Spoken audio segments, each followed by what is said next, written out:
안 그렇습니까? 우리가 전도를 하면 우리 신앙이 어떻게 돼요? 점점 자라잖아요. 전도를 하면 점점 자라요. 믿자야 본전이라는 말 있죠. 저는 그 말 잘 모르겠어요. 믿자야 본전이 뭔지.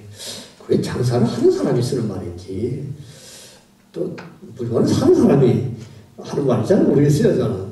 네, 어쨌든 저는 그렇게 생각해요. 이 전도라는 것은 믿져야 이익이다. 전혀 이거는 손해보는 일이 없다. 그런 생각을 해봅니다. 예수님이 그런 말씀했잖아요. 네가 들어가는 집마다 복을 빌라 그랬잖아요. 그건 예수님의 이름을 전파하는 거잖아요. 그 복이 그 집에 합당하면 거기 머무를 것이요.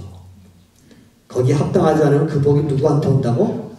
우리한테 돌아온다고. 와, 그러니까 믿자야 이익이죠. 전혀 손해보는 일이 없잖아요. 그죠?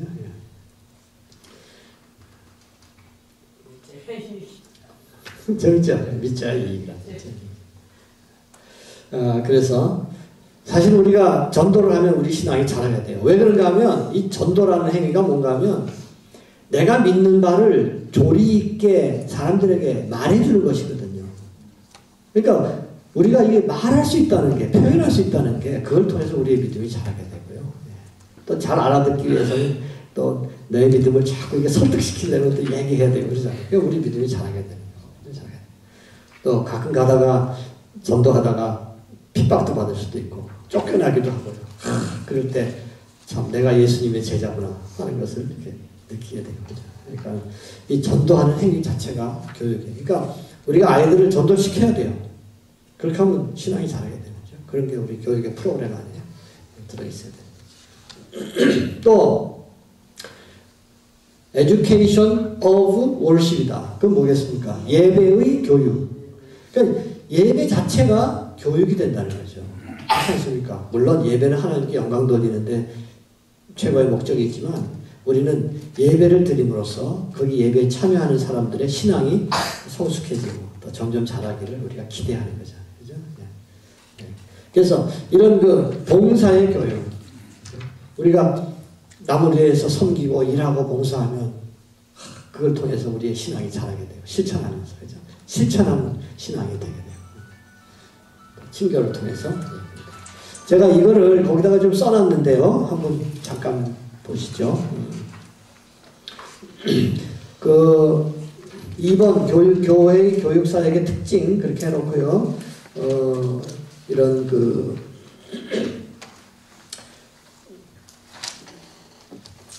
교육의 과제가 다른 모든 것들을 지원해 준다는 데 있다고 하면서 여기 설명을 제가 쭉 그렇게 해놨습니다. 잠깐 읽겠습니다. 사람들이 성숙한 방식으로 예배할 수 있기 전에 그들은 예배가 어떤 것이며 신자들이 어떻게 예배에 참여해야 할지를 이해해야 한다. 사람들이 선교에 참여하기 전에 그들은 선교의 과제와 선교의 방법 그리고 선교의 동기를 이해해야 한다. 사람들은 그들의 신앙이 성장하면서 더욱더 전도의 노력에 참여하게 된다. 네, 그런 식으로 해서 제가 이제 그 얘기를 했고요. 그 다음 문단으로 가보시면 이와 동시에 모든 사역들은 이미 그 안에 교육적 요소를 내포하고 있고 그 사역의 수행 자체가 교육적이라는 점이다. 전도나 선교 행위는 전하는 자의 신앙을 굳게 해준다. 즉 전도하는 행위 자체가 자신에게 신앙교육적인 역할을 하는 것이다. 믿는 자는 자신의 믿음을 논리적으로 정리하며 조리 있게 말한다. 이것은 일종의 신학하는 일이다. 전도의 결과로 나타난 일들로 기뻐하고 감사하며 실패로 인하여 더욱 하나님을 의지하고 좌절하지 아니한다. 봉사도 마찬가지이다. 그리스도의 이름으로 남을 돕는 일을 통해서 우리의 신앙은 실천되고 실습되며 신앙은 자라게 되어 있다. 봉사를 통하여 믿음은 이론적인 것이 아니라 실천적인 것이 되고 삶 그 자체가 되어 움직이는 것임을 체험하게 된다. 교제는 그 자체가 교육적인 영향을 준다. 우리는 서로를 닮으며 배우고 교제하면서 배운다. 신자들은 믿는 자들의 공동체 속에서 신앙을 나누며 격려하며 고무한다. 예배는 하나님께 응답하는 찬양의 행위지만 참여자의 신앙적 성숙을 기대한다. 말씀을 통하여 배우며 기도와 찬양을 통해서 믿음으로 응답한다. 사람들은 예배를 통하여 하나님을 배우고 세계를 배우며 자아와 그의 책임을 배우게 된다. 따라서 신자의 영적 변화가 예배의 목적은 아니라고 하더라도 이러한 변화는 예배의 결과로 기대될 수 있다. 그러므로 예배가 교육 그 자체는 아니라 해도 예배에 참여하는 일은 회개와 결단을 동반하는 삶의 전환을 이루는 계기를 주기 때문에 예배의 체험은 곧 배움의 행위가 되는 것이다. 이해하시겠죠? 예. 이런 요소들이 결국은 교육적인 의미를 갖고 교육을 지향하고 신앙 성숙을 위해서 기여한다. 그런 것입니다. 그래서 교량적 역할, 지원, 후원적인 역할하며 구심적인 역할을 한다는 거예요. 그러니까 이 교육 사역이라는 것이요 굉장히 특이한 사역이라는 걸 제가 이제 말씀드리려고 하는 거예요. 교육이라는 게 굉장히 특이한 사역이고 교육 사역은 어떻게 수행되는가? 다른 사역들을 지원하면서 이루어지고 다른 사역을 통해서 이루어진다. 그런 것입니다. 교육이라는 게 굉장히 독특한 사역이라는 것을 여러분들에게 말씀드립니다. 자, 그러면 여기 빈칸에 뭐가 들어가야 될까? 빈칸에 뭐가 들어가야 될까? 왜 여기 점점으로 표시를 했을까?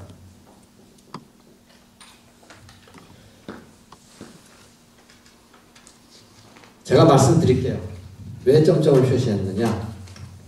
교육사역은 다른 사역과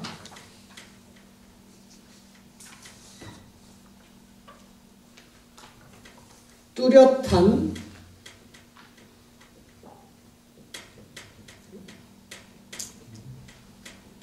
경계선으로 나누어질 수 있는 하나의 사역이 아니다.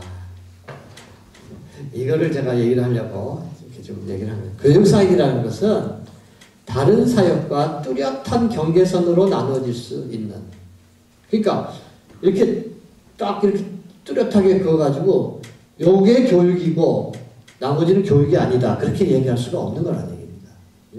뚜렷한 경계선을 가지고 나누어질 수 있는 하나의 사역, 미니스트리가 아니다. 하나의 사역이 아니다. 그런 것입니다. 왜? 교육사역이라는 것은 다른 사역을 지원하면서 존재하고 또 다른 사역을 통해서 이루어지는 것이니까 여기서 여기까지가 교육이다 이렇게 분리할 수가 없다는 것입니다. 무슨 말인지 아시겠어요? 네. 그럼 다시 제가 아주 쉽게 여러분 문제를 하나 내겠습니다. 자, 교회에 가장 중요한 사역들이 여러 가지 있지요. 한번 얘기해 보시겠어요? 자, 뭐가 있습니까? 선포가 있죠? 네, 맞았어요. 그 다음에 또 뭐가 있나요? 네, 봉사가 있죠. 네. 그 다음에 또 뭐가 있나요? 예배가 있죠. 네. 그 다음에 또 뭐가 있나요? 신교, 교제가 있죠. 네. 그 다음에 또 뭐 있나요? 교육. 네, 교육. 양육. 교육이 양육이고, 좋아요. 그럼 여기다 교육이라고 쓰면 되느냐 안 되느냐 문제입니다. 자, 여기 지금 교육이라고 이렇게 쓰시면 교육이라는 그 사역은 다른 사역과 이렇게 뚜렷한 경계선을 가지고 나뉘어지는 하나의 사역이 되잖아요. 돼버리잖아요. 그러니까 저는 이렇게 하면 안 된다는 것입니다. 그러니까 교육이라는 것은 뚜렷한 경계에서 나눠질 수 있는 하나의 사역이 아니에요. 그러니까 이 교육을 얘기해 주신 건 고맙지만 이런 식으로 교육을 쓰면 안 되겠다. 그럼 교육은 어디 있습니까? 전체로. 교육은 이 안에 충만히 들어있거든요. 아니면 모르겠어요. 이 뒷판에. 모르겠어요. 오늘 제가 얘기를 해봤는데. 예. 질문 있습니다. 예. 그런데 이 교회에서 주일학교 교육, 중고등부 교육, 청년의 교육, 모든 그 교육기관이 따로 별도로 있는데 그럼 그건 어떻게 합니까? 아, 진짜 중요하신 질문이었어요. 이 말은 교육 프로그램이 존재하지 않는다는 말도 아니고 또 교육이 존재하지 않는다는 말이 아니고 교육은 그 안에 가득 차 있는 거예요. 그러니까 교육이라는 사역의 특징을 얘기하는 거예요. 교육 사역이라는 그 특징이 다른 사역들을 이렇게 후원하면서 존재하고 또 다른 사역을 통해서 하는 거니까 우리가 교육 프로그램을 만들 때 이런 네 가지 이런 영역을 딱 가지고 그죠? 우리가 만들 수 있죠. 전도를 중심으로 한 교육 프로그램도 만들 수 있고 또 친교를 위한 교육 프로그램, 예배를 위한 교육 프로그램도 만들 수 있고 그죠? 그러니까 교육 프로그램이 존재하지 않는다는 말이 아니고 이거는 그 사역의 특징을 얘기를 하다 보니까 이런 것이 되는 것이죠. 그래서 참 조금 이해가 될지 모르겠는데. 아시다시피 예. 장하정이 딱 얘기할게요. 한자말로 교회라 썼잖아요. 그 교회란 말 속에 이미 그 다 포함됐잖아요. 그렇지. 예. 그러니까 교회가 교육기관이란 말이에요, 사실. 교회가 교육기관이란 말이고 교회가 하는 일은 근본적으로 다 교육적이라는 말이에요. 예, 그런 얘기를 지금 강조를 하다 보니까 어떻게 보면 또 교육이 사라져버리는 것처럼 그런 느낌을 받을 수 있는데 교육 프로그램이 존재하지 않는다는 말이 아니고 교육은 그런 식으로 존재해야 된다는 것을 제가 얘기를 하는 것입니다. 교육. 자, 다른 얘기 한번 해볼게요. 우리 목사님들이 하시는 일들이 많습니다. 목회 사역에 목사님들이 하시는 일이 참 많죠. 자, 목사님 제일 많이 하시는 일이 뭡니까? 제일 중요한 게. 한번 얘기합시다. 목회 사역할 때 설교 준비. 제일 중요하잖아요. 그 다음 또 뭐 하세요? 신방. 기도. 신방이지. 기도. 신방. 또 기도하셔야 되고. 상담. 어떤 분들은 상담을 또 많이 하죠. 상담도 해야 되고. 장례. 각종 예전들. 그죠? 예전. 뭐 결혼식, 장례식, 뭐 여러 가지 그런 것도 하고. 어떤 분은 또 뭐라고 얘기하면 교회 건축이라 하더라고. 교회 건축, 예. 그것도 뭐 목회사 다시. 전도. 어떤 분은 예, 전도예요, 전도. 어떤 목사님 그러는데, 목자가 양을 낳나? 양이 양을 낳아야지. 교인들이 전도해야지. 목자가 양을 낳나? 그런 분들이 있는데, 그러면 안 되죠. 예. 우리 목사님들이 또 전도에 나서야 돼요. 또 어떤 분들은 행정. 근데 이상하게 목사님이 하시는 일들을 한번 얘기해보라고 하면 이 얘기 절대 안 해요. 끝에 가서 한번 해보라고 자꾸 그러면 그때 가서 한마디 쓱 하시는 게 교육이라. 제가 강조하고 있는 건 뭔가 하면은 교육이라는 것은 목사님들이 하시는 많은 일 가운데 하나가 아니라는 것입니다.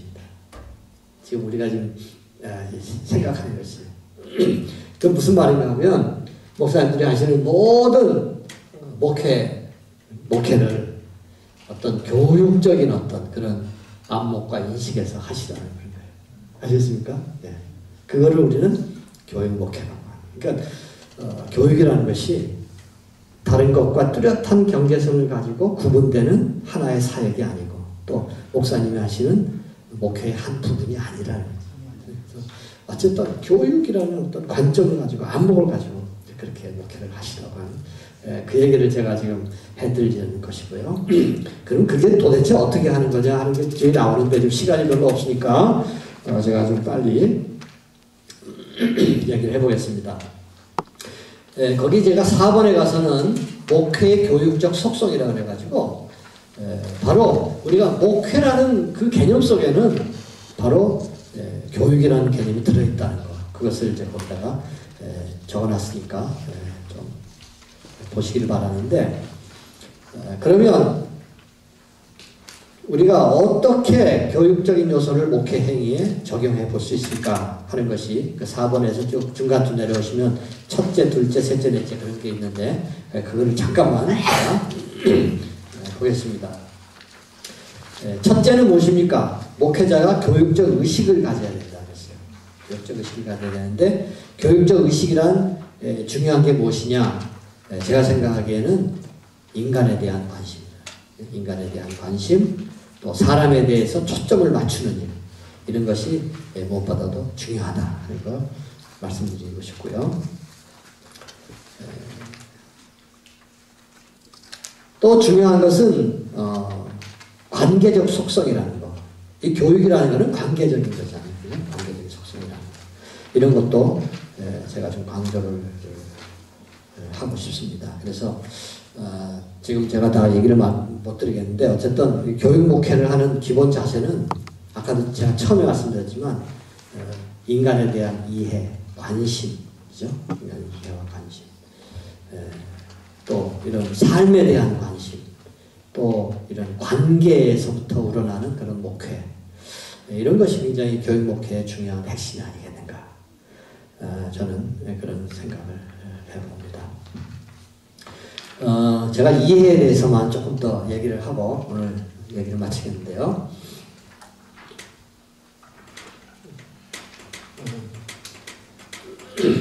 그 루이스 조셉 쉐릴이라는 그런 목사님이 있었어요. 그분이 사실 나중에 유명한 기독교 교육학자가 되고 능력의 선물이라는 그런 책을 쓰셨는데, 그분이 목회를 이렇게 하다 보니까 목회가 잘 안 되더래요. 나의 목회 문제가 무엇인가 이걸 생각하다가 자기가 발견한 것이, 내가 인간을 너무나 모르는구나 그런 생각을 하셨대요. 사람을 너무 모르는구나. 그래가지고 그때부터 심리학을 공부하기 시작했대요. 심리학을. 그래서 사람에 대해서 알기 시작하면서 이제 목회를 제대로 하게 됐다 그런 얘기를 하게 되는데, 우리가 뭐 말씀만 가지고 하면 되지 뭐 심리학이 필요합니까? 그리고 요새 또 심리학을 또 굉장히 부정적으로 얘기하는 사람들도 굉장히 많이 있어요. 근데 저는 꼭 우리가 그걸 부정적으로만 생각할 건 아니라고 생각해요. 우리가 하나님의 말씀을 가지고 있는데 뭘 이렇게 심리학을 두려워할 필요가 있습니까? 우리 말씀을 가지고 있는데 뭐 그렇게 심리학을 두려워해요. 그리고 심리학이라는 것은 인간에 대해서 이렇게 깊이 이렇게 발견해낸 그런 것들을 우리에게 주기 때문에 굉장히 우리에게 유용한 그런 점들도 굉장히 많이 있는 거예요. 그래서 인간을 좀 많이 알고 그렇게 하면 굉장히 좋다고 생각합니다. 어떤 목사님이 그런 얘기를 하시더라고요. 자기가 목회를 하는데 막 초년생이 목회를 해가지고 교회를 맡아가지고 하는데 너무 심적인 그런 부담도 많고 그냥 장로님들하고 굉장히 계속해서 갈등이 있고 그래가지고 결국은 목회를 실패를 하고 그랬는데, 나중에 이제 그 상담을 배우고 이렇게 심리학을 좀 공부하면서 자기가 깨달은 게 뭔가 하면, 누군가가 자기에게 이런 심리학에 대해서 또는 상담에 대해서 조금이라도 가르쳐 준 일이 있다면 내가 목회를 훨씬 더 잘할 수 있을 것이고 또 그런 갈등을 잘 이해하고 이길 수 있었을 것인데, 참 그렇게 아쉽다 그런 얘기를 하는 그런 얘기를 들었습니다. 그래서 어쨌든 우리가 가능하면 사람을 이해하고 그죠? 또 잘 알아가려고 하는 노력, 그게 저는 교육 목회를 하는 가장 기본적인 자세가 아니겠는가 그런 생각이 들어요. 그래서 저는 이해의 사역이라 그런 말을 써요. 이해의 사역. 우리 목사님들이 좀 이해의 사역자들이 understanding ministry를 하시는 그런 분들이 좀 되었으면 좋겠다 그런 생각이 들어서요. 이해가 무엇입니까? 이해가 뭘까요? 이해라는 말 참 설명하기 어려워요. 그래서 제가 한 번은 고민하고 있었는데 이런 소리가 들리더라고요. 내게 그런 핑계를 대지 마. 입장 바꿔 생각해봐. 네가 만일 나라면 넌 웃을 수 있니? 그런 말이 들리더라고요. 잘 아시죠? 김건모의 뭡니까? 핑계. 그런 거. 이해라는 게 뭐 입장을 바꿔 생각하는 그런 노력들이죠. 그런 것이 겁니다. 사실은 우리 목사님들이 성도들의 삶을 이해하는 그런 노력들, 그런 게 굉장히 많이 필요하고, 그런 것이 목사님들의 설교에서 반영이 되고, 그렇게 될 때 저는 교육 목회를 시작하는 그런 것이 아닌가, 그런 생각을 해봅니다. 근데 이해한다는 게 쉬운 게 아니잖아요. 그죠? 이해한다는. 우리가 말로는 내가 당신 이해하여 말을 하지만 그 듣는 사람이, 그죠? 아, 진짜 나를 이해하는구나, 이렇게 감동을 느끼게 하는 건 참 쉬운 일이 아닌 것 같아요. 그죠?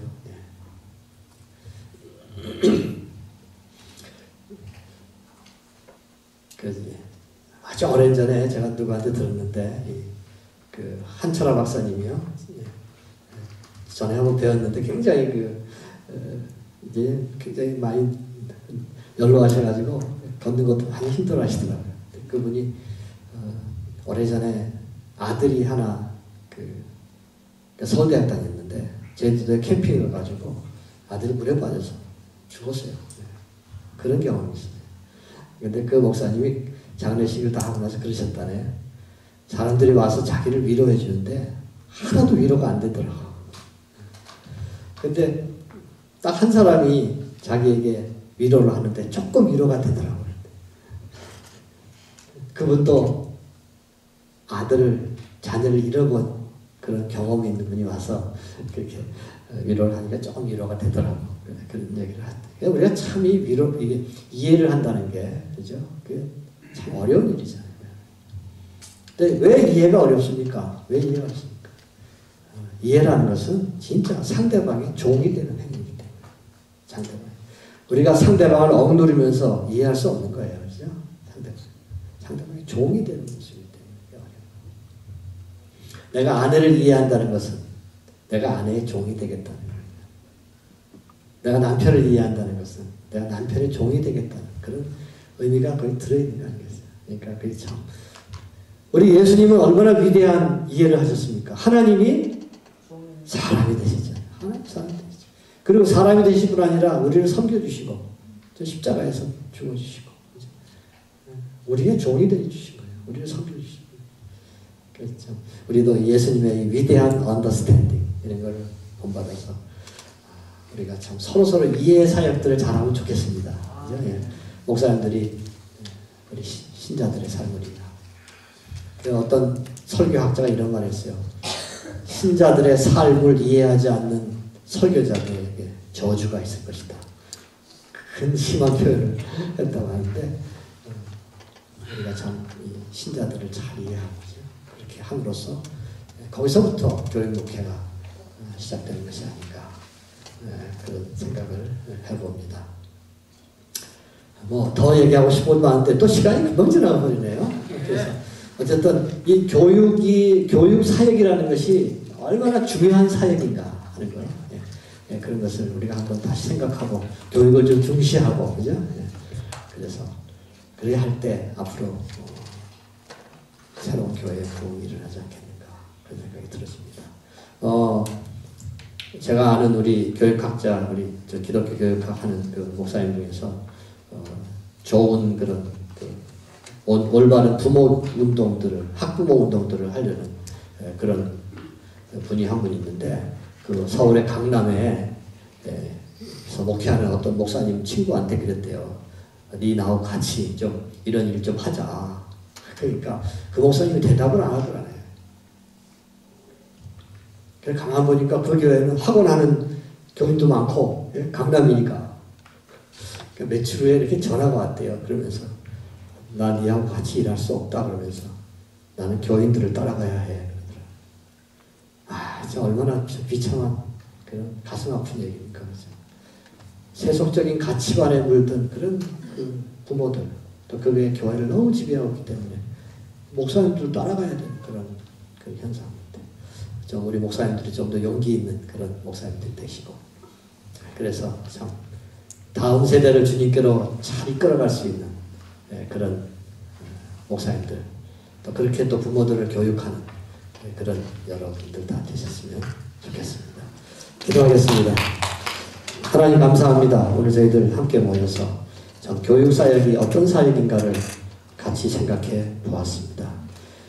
교육사역의 특징을 저희들이 잘 이해할 수 있게 해주시고 교육에 대한 인식이 우리의 목회의 모든 영역들을 참 지배하며 정말 하나님이 원하시는 참된 목회에 도달할 수 있는 귀한 목사님들 다 될 수 있도록 돌보아 주시옵소서.